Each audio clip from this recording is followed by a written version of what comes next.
Picture speaks. அதில் இப்போ நீங்கள் பார்க்குறது ஒரு டைகர் மாதிரி ட்ரெஸ் பண்ண இது புலியாட்டம் மாதிரிலாம் பார்க்குறீங்க இல்லையா? ஸோ இதை பற்றி தான் இன்றைக்கி இந்த பதிவில் பார்க்க போகிறோம். பார்க்கலாமா?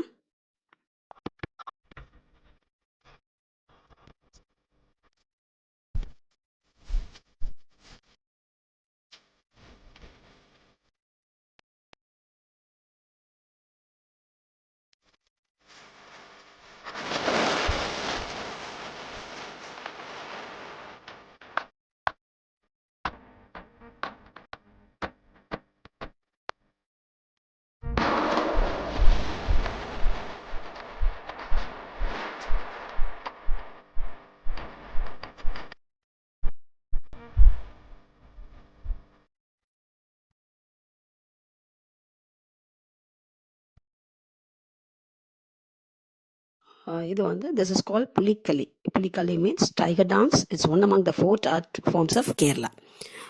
On the 4th day of Onam festival, artists paint their bodies like tigers with stripes of yellow, red and black and dance to the rhythm of traditional percussion instruments such as takil, uduku and chenda. This dance is very nice to see, and also it's the best place to watch this show is at Thrissur on the 4th day of Onam, where the Pulikali troops from all over the district assemble to display their skills. It is said that it is originated in Thrissur in a procession associated with the Pancha-taking ceremony of the Patani Muslims. It's popularly held belief that Pulikali entered the arena with grand performances in relation to this procession, which began from the post office road to a region called Kokola. இது வந்து பார்க்குறதுக்கு ரொம்ப அழகான நாட்டுப்புற கலை. இந்த நாட்டுப்புற கலை வந்து மாவட்டம் வந்து த்ரிஷூரில் ஸ்வராஜ் சிட்ரு அப்படிங்கிற இடத்துல பார்க்கலாம். புலிக்களி நடனம் அப்படிங்கிறது கேரளாவின் நாட்டுப்புற கலை வடிவம். இது வந்து ஓணம் பண்டிகையும் போது 4வது நாளில் இந்த கலைஞர்கள்லாம் மஞ்சள், சிவப்பு, கருப்பு பட்டை கொண்ட கலரில் அந்த புலிகளை போல வர்ணம் பூசி அந்த பாரம்பரிய தாளவாத்தியம்லாம் சொல்கிறோம் இல்லையா, செண்ட மேளம் அந்த மாதிரி தாளத்தோட உடுக்கு இது போல் இதில் நடனம் ஆடுவாங்க. இது வந்து ஸ்வராஜ் மைதானத்தில் இது வந்து ரொம்ப கிராண்டாக செலிப்ரேட் பண்ணுவாங்க ஒவ்வொரு ஓணம் ஃபெஸ்டிவலோட 4th டேயும் போதும். இது பார்க்குறதுக்கு ரொம்ப அழகாக இருக்கும்.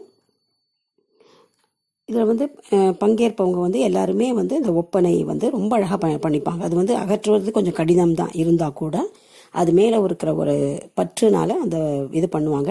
இதுக்காக வந்து கெரோசின்ஸ் எல்லாம் கூட கொடுப்பாங்க. 1 லிட்டர் கெரோசின் வந்து கொடுத்து திருச்சூர் மாநகராட்சி அதை கொடுப்பாங்க. அதை வந்து திருப்பி வந்து அந்த பெயிண்ட் எல்லாம் அழிக்கிறதுக்காக.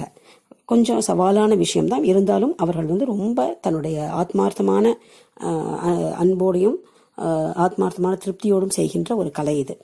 இது பார்க்குறதுக்கு ரொம்ப அழகாக இருக்கும். இதை பார்க்குறதுக்காகவே நிறைய பேர் வருவாங்க. அந்த மாதிரி டியூரேஷனில் ஓணம் ஃபெஸ்டிவல் முடிஞ்சு இந்த 4வது நாள் இந்த புலி விளையாட்டுன்னு சொல்கிறாங்க இல்லையா, அதை பார்த்துட்டு தான் போவாங்க. இது வந்து ஆக்சுவலாக கொச்சியோட அரசர் ராஜா ராமவர்மா அப்படிங்கிறவர் தான் தொடக்கி வச்சார்.